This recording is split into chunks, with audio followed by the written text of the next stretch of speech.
নমস্কার, কেমন আছেন সবাই? একটি ছোট্ট নতুন ব্লগে আপনাদের সকলকে স্বাগত জানাই।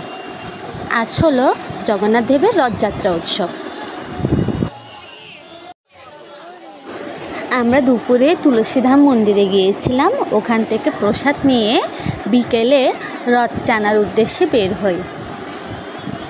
স্নানযাত্রার পরে দীর্ঘদিন জ্বরে ভোগার পর জগন্নাথ দেব, বলরাম দেব এবং সুভদ্রা দেবী চলে যায় মাসির বাড়ির উদ্দেশ্যে। সেখানে তিনি 7 দিন অবস্থান করেন। এরপর তিনি নিজ গৃহে ফিরে আসেন। এবার আমরা জানব রথ শব্দের অর্থ কী। রথ হলো একটি কাঠের তৈরি বড় গাড়ি, যেখানে দেবদেবীর মূর্তি রেখে এক জায়গা থেকে অন্য জায়গায় নিয়ে যাওয়া হয়। সাধারণত রথ ঘোড়া কিংবা ষাঁড় দ্বারা চালনা করা হয়, কিন্তু জগন্নাথ দেবের রথ চালনা করে নিয়ে যায় হাজার হাজার ভক্তবৃন্দ। রথের দড়ি একবার টানলে কিংবা স্পর্শ করলে মানুষের ইহলোকের যত পাপ তাপ রয়েছেন সব কিছু থেকে মুক্তি লাভ করেন।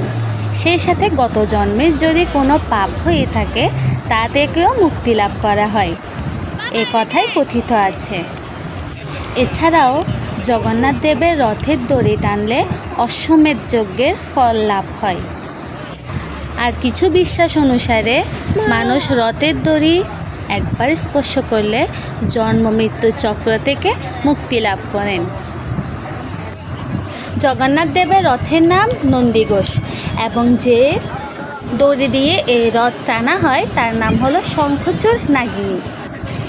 বলভদ্রের রথের নাম হলো তালধ্বজ, আর এই রথের দড়ির নাম হলো বাসুকী। সুভদ্রা দেবীর রথের নাম হলো দর্পদলন, আর এই রথের রশির নাম হলো স্বর্ণচূড় নাগ।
আজ তবে আসি, দেখা হবে নতুন আরেকটি ব্লগ নিয়ে।